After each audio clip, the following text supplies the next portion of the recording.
to All American Gunslingers featuring Ubaldi Reports. Hey, everybody. This is John at Ubaldi Reports, the one podcast that provides fact, not fiction, on issues facing America, whether domestically and internationally. Today we got a big topic that's kind of been in the news for a long time. It's going to be diversity, equity, and inclusion. But before we get started, let me introduce my two co-hosts. First is Big Bad Joe Bitts. What's up? Former combat Marine. I forgot to tell you. What's that? Today's my alive day. Your what? My alive day. What do you mean your live day? My alive day. You're You never alive? heard of an alive day? Yeah, well, every time I wake up in the morning. What do you mean? Well, yeah, pretty much. What do you mean alive? That's when it was when I was injured 18 years ago. Oh, that's right. Well, I was going to get to Joe was wounded in Iraq because he stepped on something he probably shouldn't have. Yeah. And then there's Ray Krause, who's retired Marine, medically retired, but he was a Marine. And so, as I said earlier, we're going to talk about diversity, equity, and inclusion, because that seems to be the big buzzwords now. Everything is about equity. And the reason I want to talk about this is, like, I've been saying this many times on the podcast about education. Now, the American... We are going to get into equity, inclusion, but I want to talk about something else. Okay, go for it. We have to talk about it because it's top of mind. And Okay, go it's ahead. a big issue. Okay, let's. But we have to talk about Nashville. Okay, Nashville. I'm sure everybody by now knows what happened in Nashville. There was I know, but I think we need to elaborate because a lot of things are coming out now because this happened on Monday.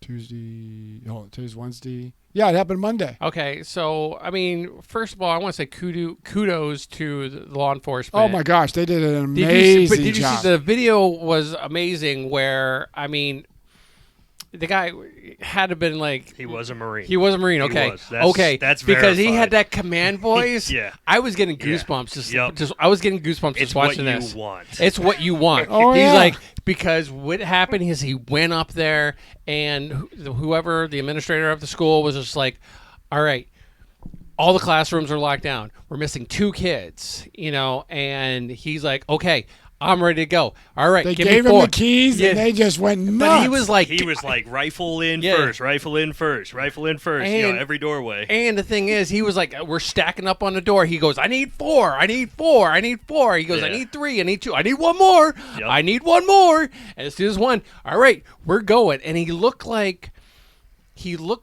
sounded like he looked at the other cops and be like, it's time to nut up or shut up. Let's go. Well, but the one thing they learned from is what happened at Parkland, where they sat outside and they waited. Mm-hmm. And then they had the Uvalde shooting last year. I think after this, it's never going to happen again. Even No. if not, No, I there's mean, a but standard even set now. even before that, that was the abnormal response, because after Columbine, prior to Columbine, they waited first before you went in. Mm-hmm. After Columbine, they said no longer to wait. You go where the shooting is.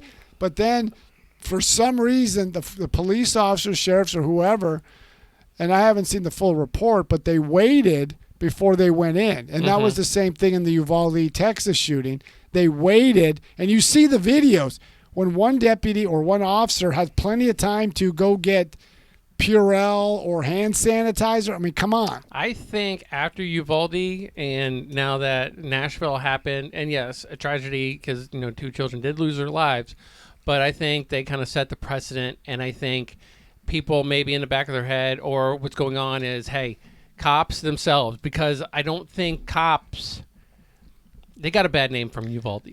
Though they did. And I think they're like, and I mean, I would take that kind of mentality here in Tampa, wherever I was. Like, if it was like Ray, even if like Ray and I just like walking by, we see something going off. I'm looking at him. We're pulling our ARs out of our truck, and we're like, "You ready to go? I'm ready to go." Yep. No helmets. And just But the thing but you is- just saw the guy coming in and his sweeping tactic. It was beautiful. But see, even on this shooting in the police response, I talked to law enforcement from federal, state, and local, because I work at a law enforcement supply company. We get guys coming in all the time.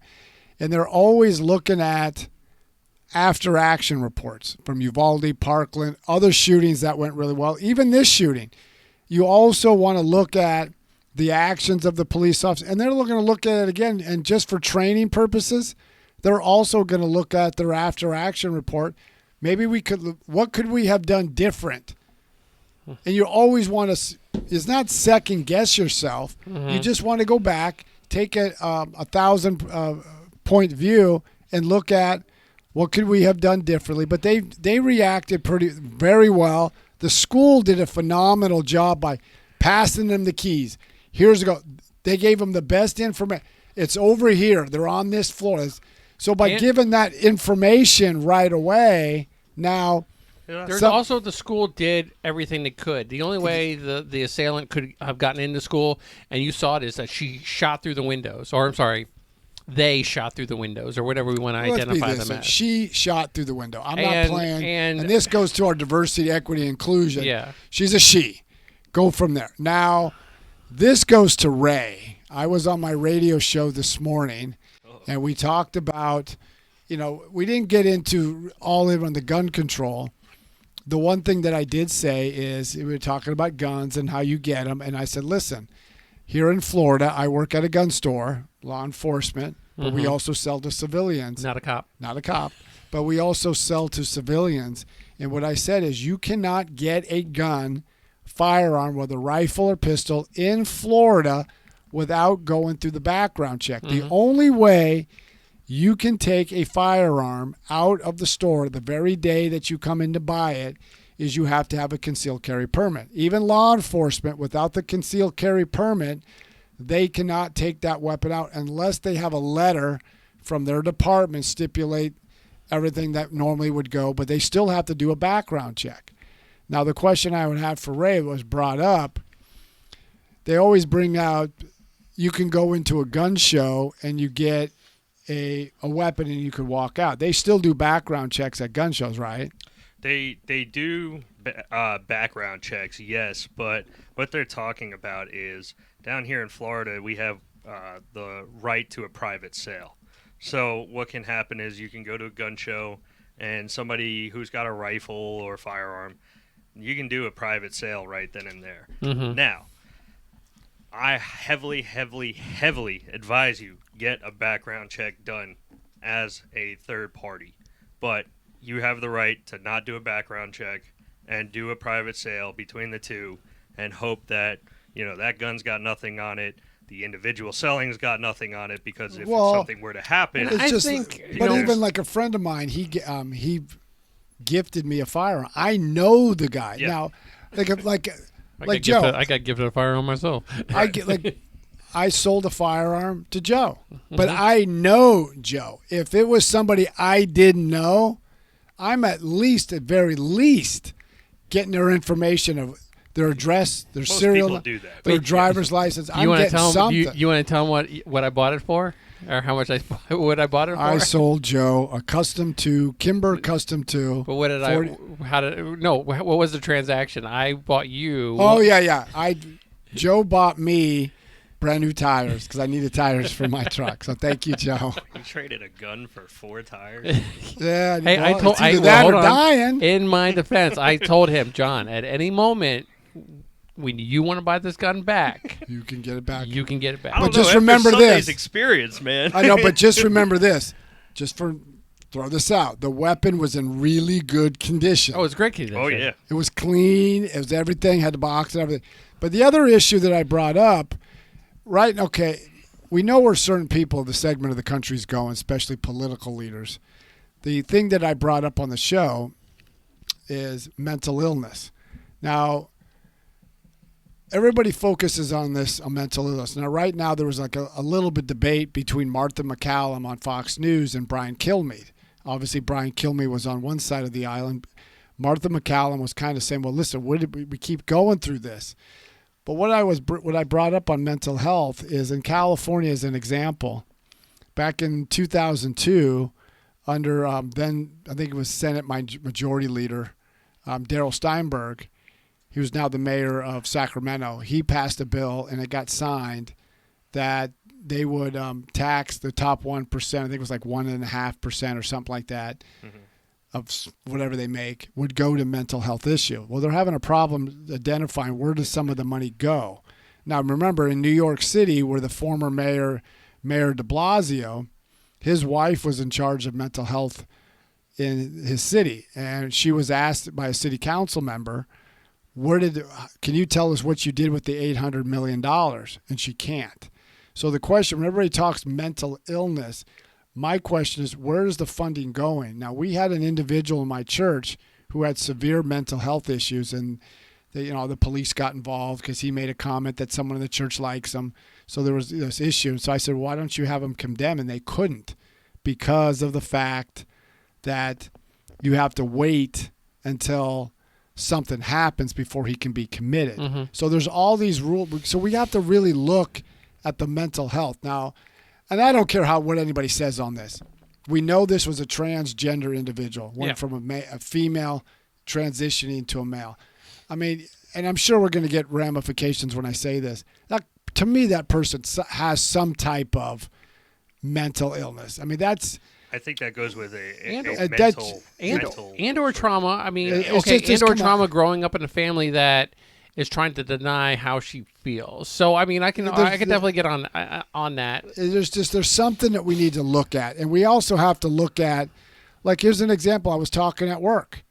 The John Wick saga come out. John Wick 4 come out, and I heard someone who saw it. I haven't seen it, but someone who saw it said it was really good, but it was more violent than the last 4. I saw a couple of the John Wick saga, like the first one. In the first 20 minutes, he kills like 40, 50 people. There was guns all over the place. Mm-hmm. So when Hollywood and entertainment world's condemning violence with guns, they sell it. They benefit off and they profit off of it. So then you have to look at social media. These kids, I mean, when we grew up or when I grew up, there was no social media. You didn't see this violence on TV or on the movies. You weren't ingrained like it is today. I really think movies were more violent back then than they really are now.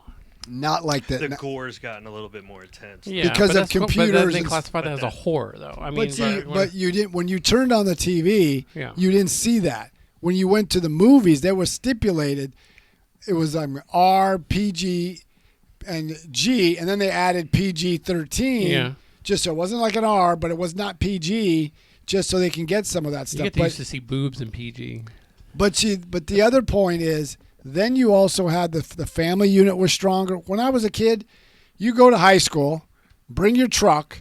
You could have a rifle in the back of the truck, fully visible, as long as it was locked and there was no problem. Well, that's the question. The $1 million question is, take the weapon out of this whole case and look at how society has changed. I mean, now we're finding out that an AR-15 really wasn't used. It was a different one. But, going back to that, because that's the most common one that everybody knows. It was like a pistol carbine, right? Yeah. Yeah, it was a pistol. I know the other one was a Kel-Tec 2000. Yeah, the Kel-Tec. It was just a sub-gun. Yeah, I mean, that can have a Glock magazine. You can go from 15 to 30 all the way to 60-round magazines. But more to my point is, when you have a gun that's been in the civilian market we're touching 60 years, and there wasn't all these mass shootings back then, but now you have them. What changed in our society where we got so violent, where we got There's an abundance, and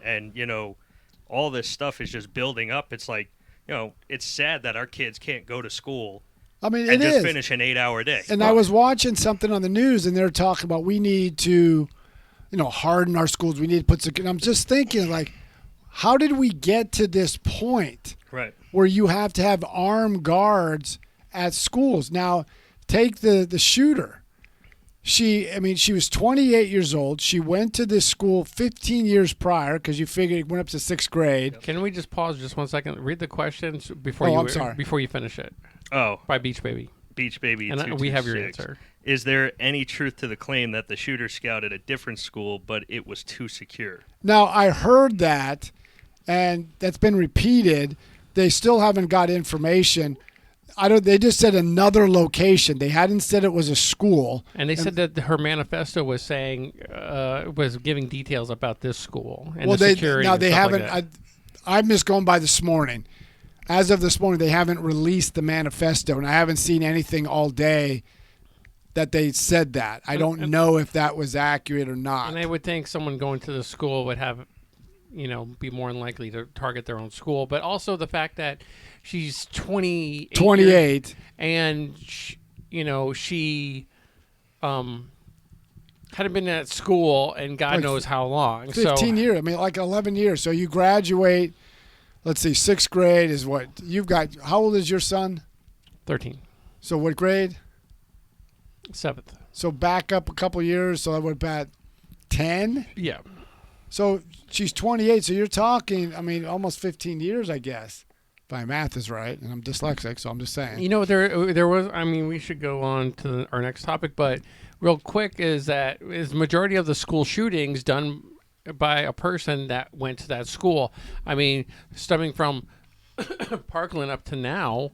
I mean, I would think so, that there was some kind of an affiliation But with that school. So, I mean, you're automatically, limiting the people, and then you can kind of go from there. But what you're saying is, she did go to that school, but she scouted another venue. Now they still haven't said what that other venue was, but she said, the news said that she went there, but the security was too tight, so she decided to take a second alternative. So if she scouted two places, what were those two places? Now this goes into some of are equating, because she's transgender. Tennessee passed a bill recently that you can't get really tightened up, that you're almost forbidden to do transgender or gender affirming care on minors. Did that play a factor in? And this goes back to this diversity, equity, and inclusion, where everything is about transgender, LGBTQ. And I'm not trying to demonize that segment of society, but and my theory is this, and we've talked about this to people at work. If you want to belong to, like you say, you're LGBTQ plus or whatever it is, that's fine. Mm-hmm. If you want to be trans, that's fine. But when you push it into the children, when you put this material to children, or when you have people say, we want to give gender affirming care to children, I have a problem with that. Well, can I maybe bring up something that just kind of came to mind is that, we all maybe stem from different, religions. And, people kind of being like, if you have Jehovah's Witnesses, they're knocking on your door, Mormon, Christian, Catholic, and they're kind of, almost in a sense, browbeating you to kind of convince you that their religion is better than the one that you have now. Would it be different if we just took the LGBTQ, and instead of doing it as a sexual orientation, if we called it a religion? What do you think? Do you think it would be as would it be trying to shove it down our throat as much? Well, I would. We've always had religious revivals. They were big in the 1800s. Mm-hmm. I don't know how much they're big now, but we've always had that. We've always had religions go door to door, do missionary work. That's always been part of it. Mm-hmm. But the thing is, we never really had it, and I know people can fault me for this, and I'm sure comments will come up on this. We never had it pushed into the schools. Mm-hmm. I mean, really pushed into the schools. I mean, when I was a kid, I got a day off because I was Catholic, and I wanted to go to. My parents wanted to take me to Good Friday services. That was allowed, but it was never jammed down anybody's throat. But now, but even on this equity, diversity, equity, and inclusion, it just seems like everything's about equity. And I know I've mentioned this many times on the podcast.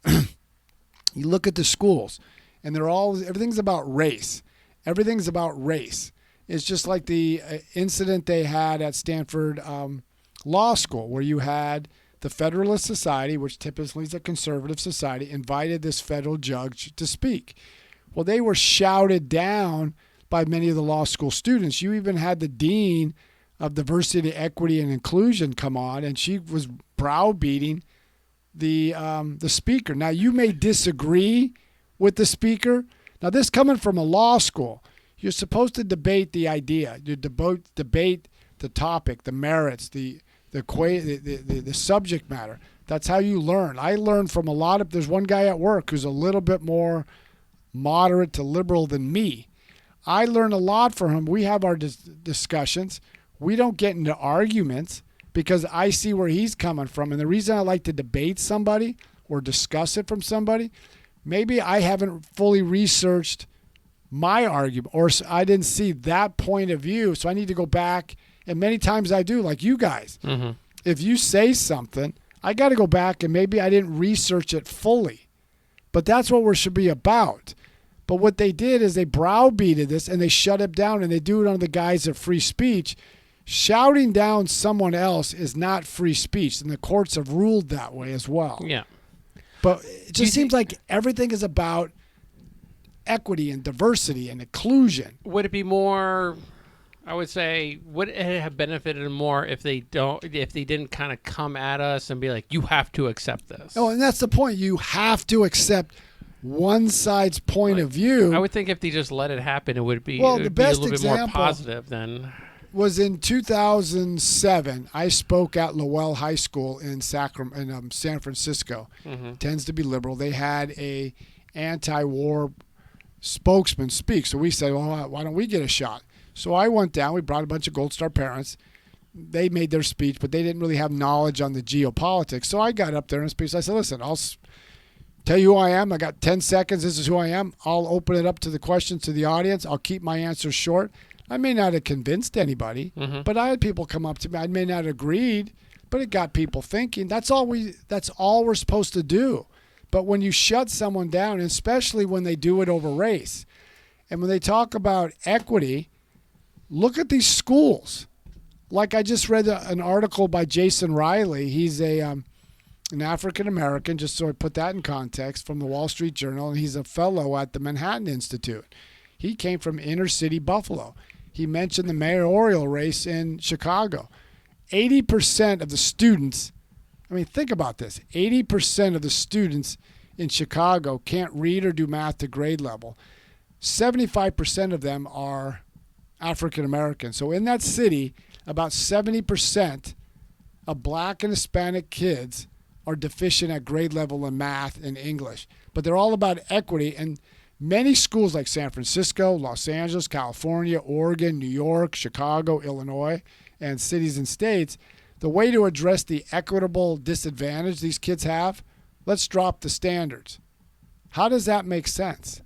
How does dropping the educational standard going to help minority children read better, do math better, do better in science? How are they going to get a job when they're reading and doing math 4 or 5 grade levels behind when they graduate? How is that equitable? Now, maybe what kind of thinking is this where, like, if education's on a slope, you have students that are more intelligent than others.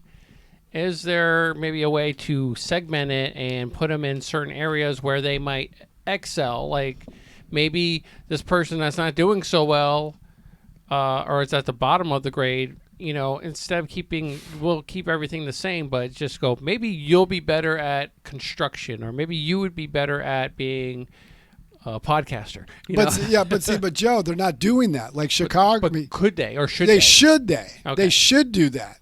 They should identify what's the best needs of the child, and the parents should have a greater say. New York, under Mayor de Blasio, I know the current mayor of New York, Eric Adams, was going to rescind that. I don't know if he did that or not. I got to double check. But Mayor de Blasio, under equity, because the gifted and talented program in New York City, he was going to abolish it because not enough blacks and Hispanics were getting in. Well, instead of looking at, and for me, I'm all about why. Why aren't there enough people of color getting in? Because their educational standard is crap. But couldn't you just segment it to like a black and Hispanic type of schooling where they're just like, hey, let's see who excels there, and kind of maybe. But see, the thing is, they want have like a curve. But see, they're going against that. A lot of these, like they have charter schools housed in the same public schools. They have the charter schools housed in the same public schools, grabbing the same kids from these same neighborhoods, and the charter schools are doing far better. California is doing that. Not the charter schools, but in San Francisco, Lowell High School went away from taking a test to get into a lottery system. Who does that impact the most? Asian students, because they do far better on these tests because they study. They put a focus on education. So if you want to help people of color get better educational and raise the bar. So why can't we maybe take a page out of like the best education system in the world and kind of mimic or mirror that for Because us? what they do to make it equitable, they want, to those who push equity, diversity, and inclusion, meritocracy is racist. We all three of us are going to be at different economic levels. I'm dyslexic. I wanted to be an economist. But once I was going to college, I realized I struggled at math, so that wasn't going to be happening. So do I get a pass because I'm dyslexic? No, I move on to something else. But when you say meritocracy is racist and we push everything under the guise of race, when race isn't a factor, and I'm not saying, and I hope people don't misunderstand, I'm not saying there's not racism in America, but not everything is about race. No, but they do. Everything is about race. Well, more or less the left make it. Well, but all look about at race. look at President. Make it a victim mentality. Yeah, there's Well, a victim mentality. I mean, look at the Biden administration. If you criticize Pete Buttigieg, who happens to be the openly gay Secretary of Treasury, and I could care less if he's gay. As soon as you criticize him, what does he fall back on? You don't want a gay Secretary of Treasurer, or I'm going to because I'm a presidential candidate. Look at Lori Lightfoot. She won the mayor's race 4 years ago, and she lost really handedly this time. What does she use as an excuse? Oh, you didn't want a black woman. Well, how did they vote for you 4 years ago? Overwhelmingly supported you, but 4 years later they didn't. Well, it seems like they always fall back on this victimization. It's either I'm black or I'm this, I'm that. Well, you didn't. I think you just right there. You proved your point about how diversity, equity, and inclusion is flawed. Is because people, in a sense, voted or hired her because maybe she was a black woman, but she couldn't perform the job. And then all of a sudden, since the job, you couldn't handle the job or you couldn't do the job well, guess what? We're hiring somebody else. And it wasn't because that person was white or black or Hispanic. They're getting that job because you sucked at your job before. Exactly. People are looking, I could care less if someone's gay. I just want them to be competent at the job. Now, the other one who does it, a lot of it, is Corinne Jean-Pierre, the White House press spokesman. She's the first openly gay press spokesman. But what does she do when you question her or criticize her? She falls back. I'm a woman, I'm black, and I'm gay. And she ignores you too. And there's all the press conferences. If you throw that victimization, so you're basically telling minorities that the only way for you to get ahead, we got to drop the stand, and you're actually harming them instead of helping them. I want everybody to have the same educational opportunities. Now, what you do with it is up to you. So, John, before we take off, why don't you go ahead? Maybe, how do we fix the problem? Because, I mean, obviously it's affecting our military, which is then affecting our national security. Well, it is, because it's permeating through first it's in our colleges, then it's our universities, then it's in our government. Now it's in our military. I talked to a friend of mine who's at a senior level command at the base at MacDill, and he says, I spend at least 2 hours a day on diversity, equity, and inclusion training. I mean, should the military be focused on that? How's that gonna? I mean, how are we supposed to if we're supposed to go to war with China? Is China and Russia worried about that, or the Iranians? No. How does that work out when we're fighting in like trench warfare? Yeah, it's just when I was in Iraq, and Joe, you were there, and just I know you too, Ray, when you were in the Marine, I could care less what race or ethnicity the other guy was. When we got hit, all I worried about is you're getting me home and I'm getting you home. But when we're so focused on that, we're dividing everybody and dividing the country. Is there racism in America? Yes. Did America have a dark history? Yes. But also a friend of mine's father liberated a concentration camp in Germany during World War II. Was America bad then? Could we be better? Yes. The way we get rid of it is base everything on merit. And if someone's racist, hold them accountable. But not everything is racist. But if you're pushing the diversity and equity, these minority children who you claim to help are being punished. And a lot of when you've got 80% of minority children can't read or do basic math, we got a problem here. And they should have choices for what they're, so they can get better education, so they can get a better job. All right. So that is our show for today. John, how can they go ahead and get a hold of us? You can get a hold of us by going to ubaldireports@gmail.com, or you can check us out on all the social media applications like Facebook, Twitter, Instagram, definitely TikTok.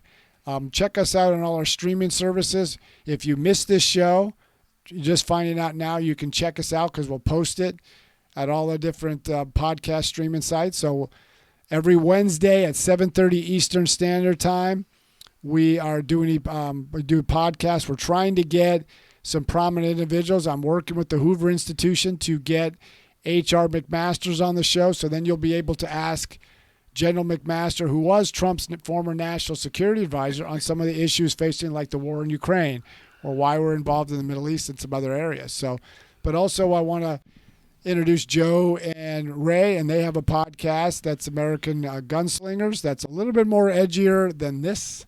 So let you guys explain that one. So Ray and we have a podcast, All American Gunslingers. We talk whiskey like everybody else does. We talk guns, probably like a lot of people too. And we have like just Marine stories and stuff like that. So tune in, listen, especially during our weekly experiences.